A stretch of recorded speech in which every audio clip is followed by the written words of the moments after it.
आज मैं बात करूँगा जैसे कि आज का दिन हमारे लिए बहुत अफसोसनाक रहा है।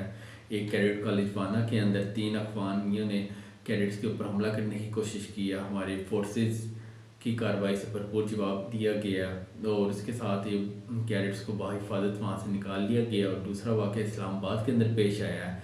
इस्लामाबाद के अंदर कचहरियों के बाहर जो खुदकुश हमला हुआ है, तो रिपोर्ट्स के मुताबिक ही हमें है कि 12 हलाकत हुई हैं, वहाँ पे 12 लोगों की जानें गई हैं, तो 23 अफराद जख्मी हैं।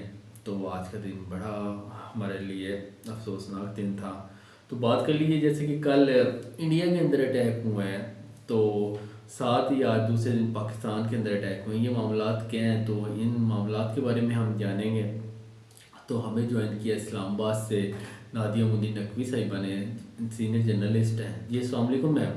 जी मैम बताइएगा, इस्लामाबाद के अंदर कचहरियों के बाहर ये अफसोसनाक हादसा पेश आया है, तो इसके बारे में आप क्या कहना चाहेंगे? कितनी हलाकत हो गई हैं इस वक्त और कितने लोग ज़ख्मी हो गए हैं, बताइएगा हमारे नाज़रीन को ज़रा।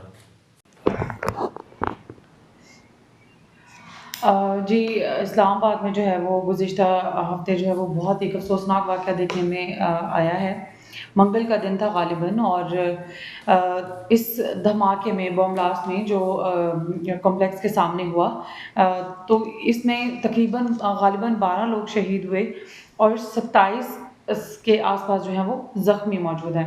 अब इस वाक़ये का जो ताने-बाने हैं वो सारे अफ़गानिस्तान से जाके मिलते हैं, और वो इस तरह से कि वो आदमी जो पकड़ा गया, ग़ालिबन साजिद नाम है उस बंदे का, उसका नाम साजिद उल्लाह है, और उसको उसको शीना शीना भी बोलते हैं, and he was the handler.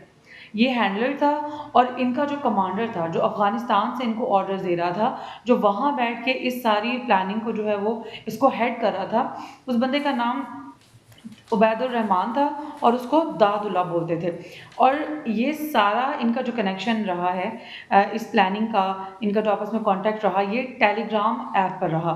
और ये बंदा फ़ौजी सोसाइटी में ये मौजूद था, जो द मैन जिसने ये ब्लास्ट किया और ख़ुदकुश बमबार जो था।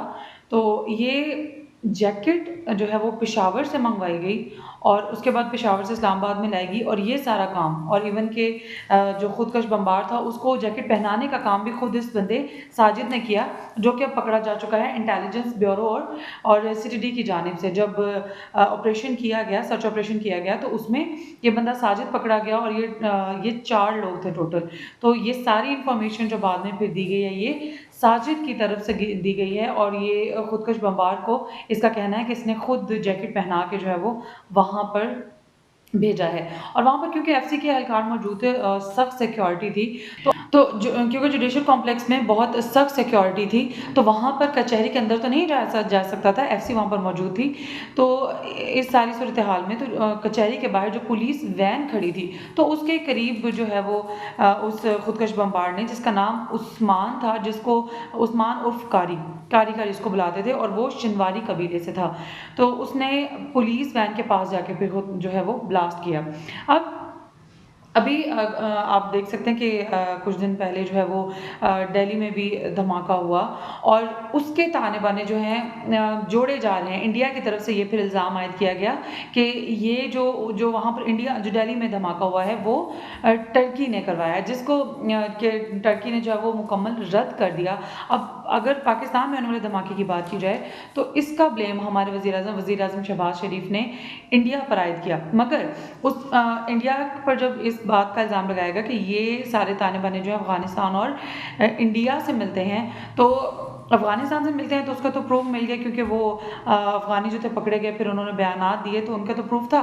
लेकिन जब इंडिया की बात की गई कि वो भी इसमें मुलव्विस थे, तो वहाँ से श्री रणधीर जायसवाल ऑफ़िशियल स्पोक्समैन हैं, तो उन्होंने रद्द कर दिया, ये कहते हुए कि ये एक फ़ॉल्स नैरेटिव है। उन्होंने कहा कि बेसलेस एलिगेशन है, यानी कि ये सरासर झूठ है, और इंडिया का इसमें कहीं भी कोई हाथ नहीं है।